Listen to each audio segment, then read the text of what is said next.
ನಮಸ್ತೆ, ನನ್ನ ಹೆಸರು Guru. Welcome to my channel G2 LIC Guru. This is for financial freedom. ಸ್ನೇಹಿತರೆ, ಇವತ್ತೊಂದು ಬಹಳ ವಿಶೇಷವಾದ ಒಂದು ವಿಷಯದ ಜೊತೆ ಈ ವಿಡಿಯೋನ ಮಾಡ್ತಾ ಇದ್ದೀನಿ. ಈ ವಿಡಿಯೋದಲ್ಲಿ ನಡೆದಂತ ಸನ್ನಿವೇಶ ಏನು, ಆ ಸನ್ನಿವೇಶದಿಂದ ಕಲಿಬೇಕಾಗಿರುವಂತಹ ಪಾಠ ಏನು ಅಂತ ಹೇಳಿಕೊಡ್ತಾ ಇದ್ದೀನಿ.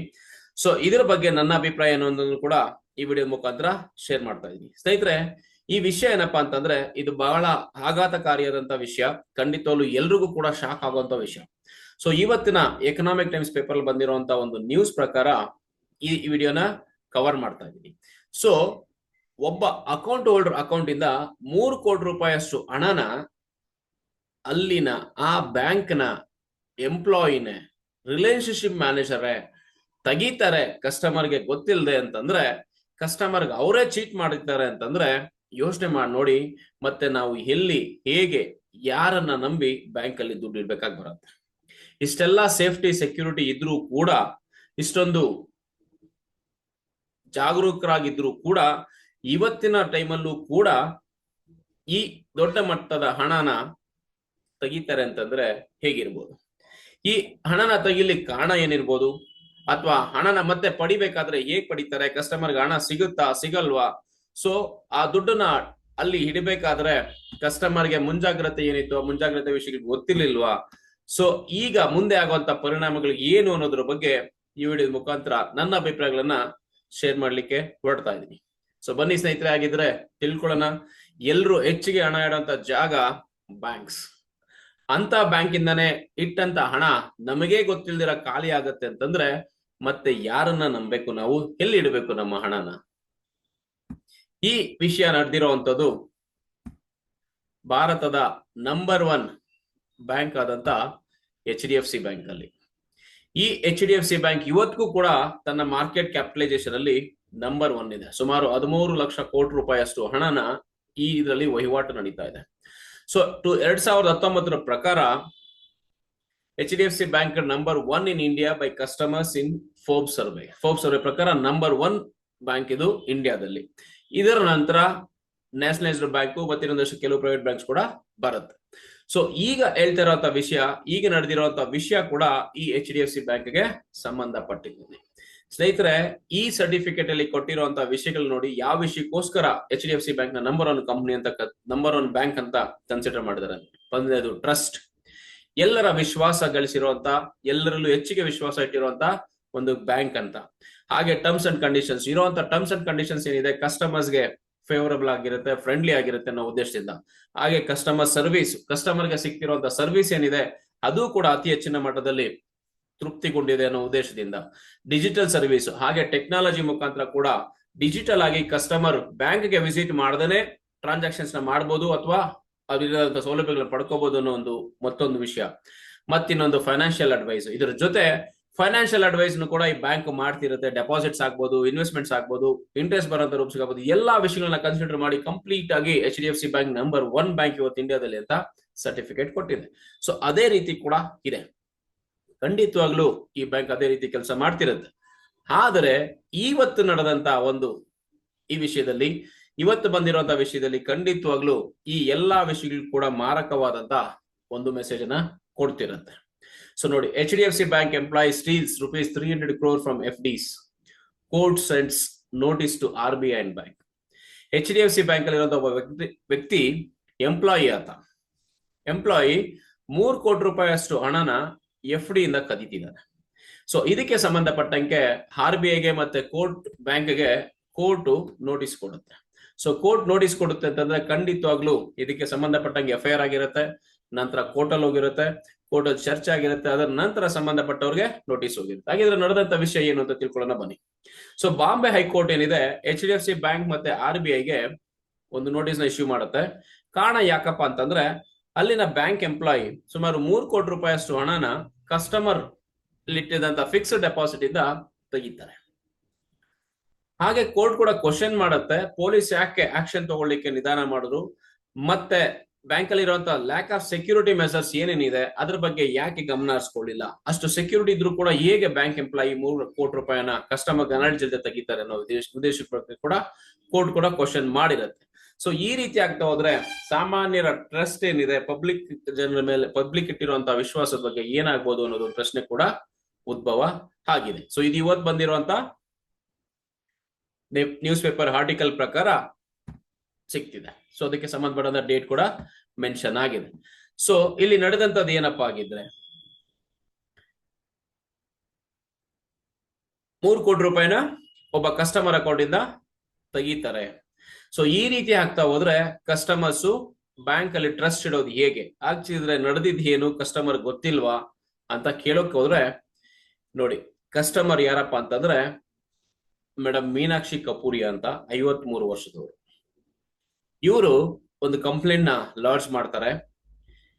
ಅವರ ರಿಲೇಶನ್ಶಿಪ್ ಮ್ಯಾನೇಜರ್ ಹೇಳಿದ್ದಾರೆ. ಸೊ ಹೀಗಾಗಿ ಸಾಕಷ್ಟು ಎಲ್ಲಾ ಬ್ಯಾಂಕ್ಗಳಲ್ಲೂ ಕೂಡ ಪರ್ಸನಲ್ ರಿಲೇಶನ್ಶಿಪ್ ಮ್ಯಾನೇಜರ್ ಅಂತೇಳಿ ಅವರ ಅಕೌಂಟ್ ನ ಮ್ಯಾನೇಜ್ ಮಾಡ್ಲಿಕ್ಕೆ ಅಥವಾ ಅದರ ಟ್ರಾನ್ಸಾಕ್ಷನ್ಸ್ ಬಗ್ಗೆ ಮಾಹಿತಿ ಕೊಡ್ಲಿಕ್ಕೆ ಅಥವಾ ಏನಾದ್ರು ಸರ್ವಿಸ್ ಬೇಕಿದ್ರೆ ಒಬ್ಬರನ್ನ ಅಲಾಟ್ ಮಾಡಿರ್ತಾರೆ. ಅದೇ ರೀತಿ ಕೂಡ ಇಲ್ಲಿ ಒಬ್ರು ಪಾಯಲ್ ಕೊಠಾರಿ ಅಂತ 27 ವರ್ಷದವ್ರನ್ನ ರಿಲೇಶನ್ಶಿಪ್ ಮ್ಯಾನೇಜರ್ ಆಗಿ ಮೀನಾಕ್ಷಿ ಕಪೂರಿ ಅವರ ಅಕೌಂಟ್ಗೆ ಲಿಂಕ್ ಮಾಡಿರ್ತಾರೆ. ಸೊ ಅವ್ರು ಏನ್ ಮಾಡ್ತಾರೆ, ಇರೋಂತ FDs ನ FD 3 ಕೋಟಿ ರೂಪಾಯಿ FD ಇತ್ತು, ಆ FD ನ ಮುರಿದು ಅದನ್ನ ಬೇರೆ ಫೇಕ್ ಅಕೌಂಟ್ಸ್ಗೆ ಟ್ರಾನ್ಸ್ಫರ್ ಮಾಡ್ಕೊಳ್ತಾರೆ. ಆ ಅಕೌಂಟ್ಸ್ ಬೇರೆ ಯಾರ್ದು ಅಲ್ಲ, ಕೊಥಾರಿದೆ ಸ್ವಂತ ಅಕೌಂಟ್ಸ್. ಇಲ್ಲಿ ಮೀನಾಕ್ಷಿ ಕಪೂರಿ ಹೇಳೋದೇನಪ್ಪ ಅಂದ್ರೆ, ಯಾವುದೇ ರೀತಿ ಮೆಸೇಜ್ ಬಂದಿಲ್ಲ, ಯಾವುದೇ ರೀತಿ ಇನ್ಫಾರ್ಮೇಶನ್ ಸಿಕ್ಕಿಲ್ಲ ನನಗೆ, ಯಾವುದೇ ರೀತಿ ಇಮೇಲ್ ಅಲರ್ಟ್ಸ್ ಕೂಡ ಬಂದಿಲ್ಲ, ಆದ್ರೂ ನನ್ನ ಅಕೌಂಟ್ ಅಲ್ಲಿ ದುಡ್ಡು ಟ್ರಾನ್ಸ್ಫರ್ ಆಗಿದೆ ಅಂತ. ಇದು ಹೇಗೆ ಗೊತ್ತಾಗುತ್ತೆ? ಸೊ ಇಷ್ಟು ಟ್ರಾನ್ಸ್ಫರ್ ಆದ್ಮೇಲೆ ಬ್ಯಾಂಕ್ ಅಲ್ಲೇನೆ ಆ ಅಕೌಂಟ್ ನ ಫ್ರೋಸ್ ಮಾಡ್ತಾರೆ. 30,000 ರೂಪಾಯಿ ದುಡ್ಡಿದ್ರೆ ಇರುತ್ತೆ, ಅಕೌಂಟ್ ನ ಫ್ರೀಸ್ ಮಾಡ್ತಾರೆ. ಮತ್ತೆ ಟ್ರಾನ್ಸಾಕ್ಷನ್ಸ್ ದುಡ್ಡು ತೆಗಿಬೇಕು ಅಂತ ಹೋದಾಗ, ಫ್ರೀಸ್ ಆದಾಗ ಅವ್ರ ಗಮನಕ್ಕೆ ಬಂದಿರುತ್ತೆ. ಸೊ ಹಾಗಿದ್ರೆ ನಡೆದಿದ್ ಏನು ಅಂತ ಇಲ್ಲಿ ಏನಪ್ಪಾ ಅಂತಂದ್ರೆ, ಮೊದಲನೇದಾಗಿ ಪಾಯಲ್ ಕೊಥಾರಿ ಅನ್ನೋರು ಯಾರಿದ್ದಾರೆ ರಿಲೇಶನ್ಶಿಪ್ ಮ್ಯಾನೇಜರು, ಇವರ ಮೀನಾಕ್ಷಿ ಕಪೂರಿ ಅವರ ಟ್ರಸ್ಟ್ ಏನಿದೆ, ಅವರ ನಂಬಿಕೆನ ಪಡ್ಕೊಂಡು ಅವ್ರ ಕಡೆಯಿಂದ ಬ್ಲಾಂಕ್ ಚೆಕ್ಸ್ ನ ಸೈನ್ ಮಾಡಿಸ್ಕೊಂಡು ಪಡ್ಕೊಳ್ತಾರೆ. ಯಾಕೆ ಅಂತಂದ್ರೆ, ಈ FD ಇರುವಂತ ಹಣನ ಬೇರೆ ಕಡೆ ಇನ್ವೆಸ್ಟ್ಮೆಂಟ್ ಮಾಡಿದ್ರೆ FD ಗಿಂತ ಹೆಚ್ಚಿಗೆ ರಿಟರ್ನ್ ಸಿಗುತ್ತೆ. ಹಾಗಾಗಿ ಆ ಹಣನ ಬೇರೆ ಕಡೆ ಸ್ವಿಚ್ ಮಾಡ್ಲಿಕ್ಕೆ ಚೆಕ್ ನ ಸೈನ್ ಮಾಡ್ಕೊಡಿ ಅಂತೇಳಿ ಸೈನ್ ಮಾಡಿಸ್ಕೊಳ್ತಾರೆ. ಆ ಹಣ ಯಾವ್ದಪ್ಪ ಅಂದ್ರೆ ಗೋಲ್ಡ್ ಬಾಂಡ್ಸ್ ಆಗ್ಬೋದು, ಮ್ಯೂಚುವಲ್ ಫಂಡ್ಸ್ ಆಗ್ಬೋದು, ರಿಟರ್ನ್ಸ್ ಬರುವಂತ ಹೆಚ್ಚಿಗೆ ಬಾಂಡ್ಸ್ ಅಲ್ಲಿ ಡೆಪಾಸಿಟ್ ಮಾಡೋಣ ಅಂತೇಳಿ ಆಸೆ ಹೊಡಿಸ್ತಾರೆ. ಸೊ ಇಲ್ಲಿ ಮೊದಲನೇದಾಗಿ ಬ್ಯಾಂಕ್ ಅಲ್ಲಿ ಬರ್ತಿರುವಂತ ನಾಮಿನಲ್ ಬಡ್ಡಿ ಬಿಟ್ಟು ಅತಿ ಹೆಚ್ಚಿನ ಇಂಟ್ರೆಸ್ಟ್ಗೆ ಆಸೆ ಪಟ್ಟು ಅಥವಾ ಆಸೆಗೆ ಒಳಗಾಗೋ ರೀತಿ ಈ ರಿಲೇಶನ್ಶಿಪ್ ಮ್ಯಾನೇಜರ್ ಮಾಡಿ ಅವ್ರ ಕಡೆಯಿಂದ, ಕಸ್ಟಮರ್ ಕಡೆಯಿಂದ ಬ್ಲಾಂಕ್ ಚೈನ್ಗೆ ಸೈನ್ ಮಾಡ್ಕೊಳ್ತಾರೆ.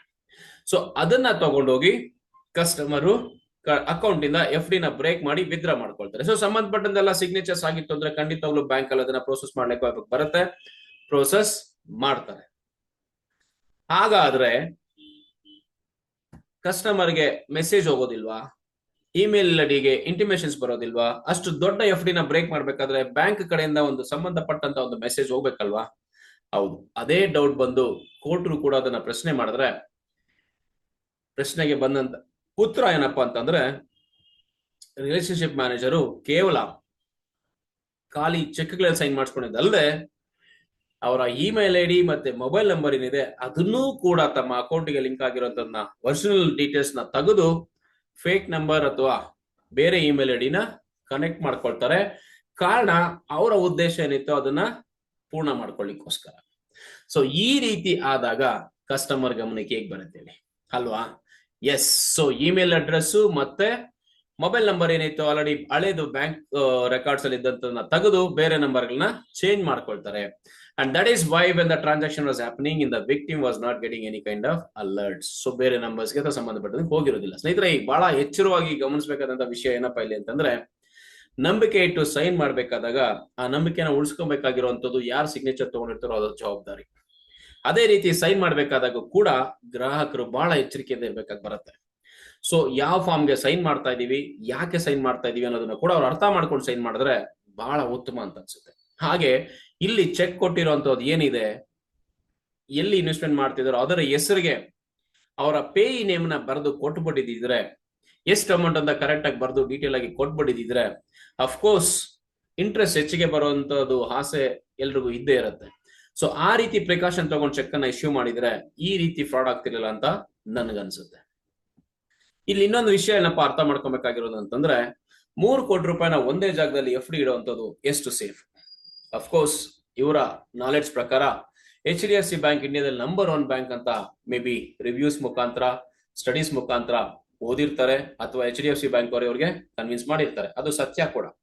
ಹಾಗಾಗಿ ರಿಸ್ಕ್ ಯಾಕೆ ಅನ್ನೋ ಉದ್ದೇಶದಿಂದ ಮಲ್ಟಿಪಲ್ ಬ್ಯಾಂಕ್ಸ್ ಯಾಕೆ ಬೇಕು ಅಂತ ಒಂದೇ ಕಡೆ 3 ಕೋಟಿ ರೂಪಾಯಿನ ಡೆಪಾಸಿಟ್ ಇಟ್ಟಿರ್ಬೋದು. ಸೊ ಇವರ ಜೀವನ ಪೂರ್ತಿ ಸಂಪಾದನೆ ಮಾಡಿದಂತ ಪೂರ್ತಿ ಹಣನ ಒಂದೇ ಬ್ಯಾಂಕ್ ಅಲ್ಲಿ ಇಟ್ಟಿರೋದ್ರಿಂದ ಅಲ್ಲಿನ ಬ್ಯಾಂಕ್ ಎಂಪ್ಲಾಯ್ ಕಣ್ಣು ಕೂಡ ಕೆಂಪಾಗತ್ತೆ. ಅದರ ನಂತರ ನೆಕ್ಸ್ಟ್ ಐಡಿಯಾಸ್ ಬರುತ್ತೆ ಅಂತ ನನ್ಗನ್ಸುತ್ತೆ. ಸೊ ಯಾಕೆ ಅಂತಂದ್ರೆ ಒಂದು ಬ್ಯಾಂಕ್ ಅಲ್ಲಿ ಒಬ್ಬ ಕಸ್ಟಮರ್ಗೆ ಮ್ಯಾಕ್ಸಿಮಮ್ 5 ಲಕ್ಷ ರೂಪಾಯಿ ಅಷ್ಟೇ ಗ್ಯಾರಂಟಿ ಕೊಡುತ್ತೆ RBI. RBI ಕೊಡುವಂತ ಗ್ಯಾರಂಟಿ ಕೇವಲ 1 ಲಕ್ಷ ರೂಪಾಯಿ. ಆದ್ರೆ DGIC ಏನಿದೆ, deposit insurance guarantee insurance, DICGC insurance ಏನ್ ಹೇಳುತ್ತೆ ಅಂತಂದ್ರೆ 5 ಲಕ್ಷ ರೂಪಾಯಿ ಹಣದವರೆಗೂ ಇನ್ಶೂರೆನ್ಸ್ ನ ಬ್ಯಾಂಕ್ ಅವ್ರು ಮಾಡ್ಕೊಬೇಕಾಗಿ ಬರುತ್ತೆ.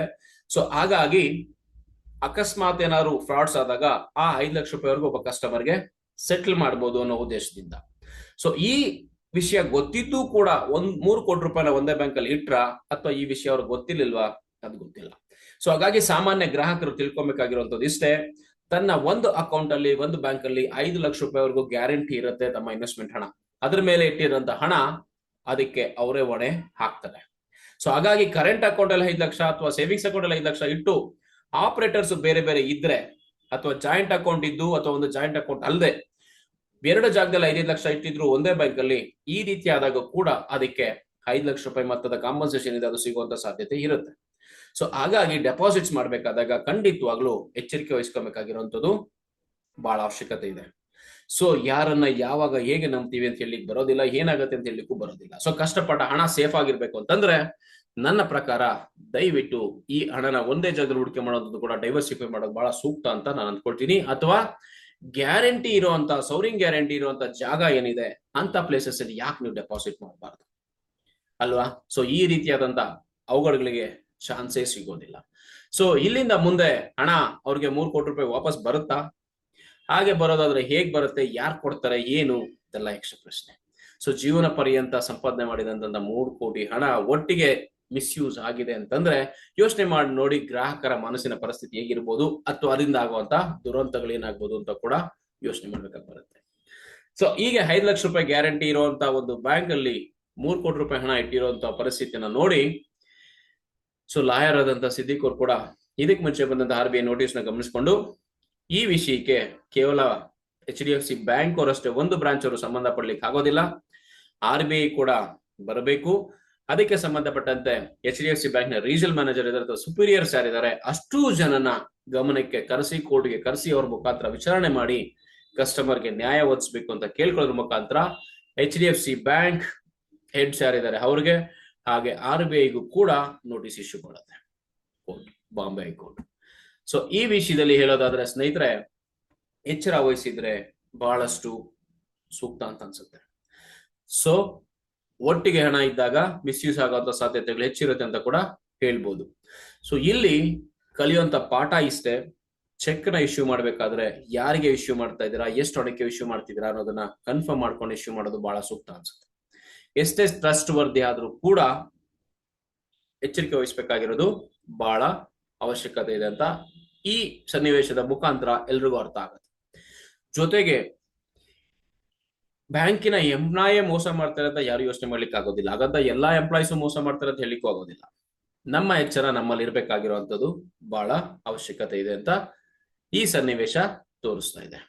ಸೊ ಮೂರನೇ ವಿಷಯಕ್ಕೆ ಬರೋದಾದ್ರೆ, ಕೇವಲ 5 ಲಕ್ಷ ರೂಪಾಯಿ ಅಷ್ಟೇ ಗ್ಯಾರಂಟಿ ಇರುವಂತ ಬ್ಯಾಂಕ್ಸ್ ಅಲ್ಲಿ ಅಷ್ಟು ದೊಡ್ಡ ಮಟ್ಟದ ಹಣನ FDಗಳಲ್ಲಿ ಯಾಕೆ ಇಡ್ತೀರಾ? ಅದನ್ನ ಯಾಕೆ ಸೌರಿಂಗ್ ಗ್ಯಾರಂಟಿ ಸಿಗುವಂತ LIC ಆಫ್ ಇಂಡಿಯಾ ಆಗ್ಬೋದು ಅಥವಾ ಪೋಸ್ಟ್ ಆಫೀಸ್ ಆಗ್ಬೋದು, ಈ ರೀತಿ ಕಂಪ್ನಿಗಳಲ್ಲಿ ಯಾಕೆ ಗ್ಯಾರಂಟಿ ಇರುವಂತ ಜಾಗದಲ್ಲಿ ಡೆಪಾಸಿಟ್ ಮಾಡಬಾರ್ದು? ಸೊ ನಿಮ್ಮ ಹಣ 100ಕ್ಕೆ 100% ಸೇಫ್ ಆಗಿರುತ್ತೆ ಅಂತ ಗೊತ್ತಿದ್ದು ಕೂಡ ಯಾಕೆ ಅಂತ ಜಾಗದಲ್ಲಿ ಇನ್ವೆಸ್ಟ್ಮೆಂಟ್ ಮಾಡೋದಿಲ್ಲ? ಸೊ 4ನೇ ವಿಷಯಕ್ಕೆ ಬರ್ಬೇಕಾದ್ರೆ, ಈ ಕಳ್ಕೊಂಡಂತ ಹಣ ಪೂರ್ತಿ ಹಣ ವಾಪಸ್ ಬರುತ್ತಾ, ಬರೋದಾದ್ರೆ ಯಾರು ಕೊಡ್ತಾರೆ, ಹೇಗ್ ಕೊಡ್ತಾರೆ ಅನ್ನೋದನ್ನ ಮುಂದಿನ ವಿಚಾರಣೆ ನಂತರ ಅಥವಾ ಮುಂದಿನ ಪರಿಸ್ಥಿತಿಗಳ ಮೇಲೆ ಅಥವಾ ಮುಂದಿನ ರೀತಿಯ ಕಾರ್ಯಕ್ರಮಗಳಲ್ಲಿ ಬಗೆಹರಿಸ ಗೊತ್ತಾಗ್ಬೋದು. ಈಗಾಗಲೇ ಪೊಲೀಸ್ ಡಿಪಾರ್ಟ್ಮೆಂಟ್ ಅವರು ಪಾಯಲ್ ಕೋತವಾರಿ ಅವರಿಗೆ ಅಮೌಂಟ್ ನ ಸೆಟಲ್ ಮಾಡ್ಲಿಕ್ಕೆ, ಕಾಂಪನ್ಸೇಟ್ ಮಾಡ್ಲಿಕ್ಕೆ, ರಿಟರ್ನ್ ಕೊಡ್ಲಿಕ್ಕೆ ಆಲ್ರೆಡಿ ಮಾತಾಡ್ತಿದಾರಂತೆ. ಸೊ ಅದು ಆಲ್ರೆಡಿ ಪೊಲೀಸ್ ಡಿಪಾರ್ಟ್ಮೆಂಟ್ ತಗೊಂಡಿರೋಂಥ ಒಂದು ಮುನ್ನೆಜ್ಜೆ. ಆದ್ರೆ ಕೋರ್ಟ್ ಪ್ರಶ್ನೆ ಮಾಡ್ತಿದೆ, ಮೋಸ ಮಾಡಿದಾದ್ಮೇಲೆ ಹಣ ವಾಪಸ್ ಕೊಡ್ಲಿಕ್ಕೆ ಯಾಕೆ ನೀವೇ ಡೈರೆಕ್ಟ್ ಆಗಿ ಇನಿಷಿಯೇಟ್ ಮಾಡ್ತಾ ಇದ್ದೀರಾ ಅಂತ ಕೂಡ ಕೋರ್ಟು ಕೇಳ್ತಿದ್ಯಂತೆ. ಸೊ ಹಣ ತೆಗಿಬಾರ್ದಿತ್ತಲ್ವಾ, ತೆಗೆದ್ಮೇಲೆ ವಾಪಸ್ ಕೊಡ್ತೀನಿ ಅಂತಂದ್ರೆ ಹೇಗೆ? ಸೊ ಈಗ FIR ಆದ್ಮೇಲೆ ವಾಪಸ್ ಕೊಡಿ ಅಂತ ಹೇಳುವಂತ ಅವಶ್ಯಕತೆ ಏನಿತ್ತು, ಯಾಕೆ ತೆಗ್ದಿದ್ದು ಆಗಿದ್ರೆ ಅಂತ ಕೋರ್ಟು ಪ್ರಶ್ನೆ ಕೇಳ್ತಿದೆ ಅಂತ ಹೇಳ್ತಿದ್ದಾರೆ.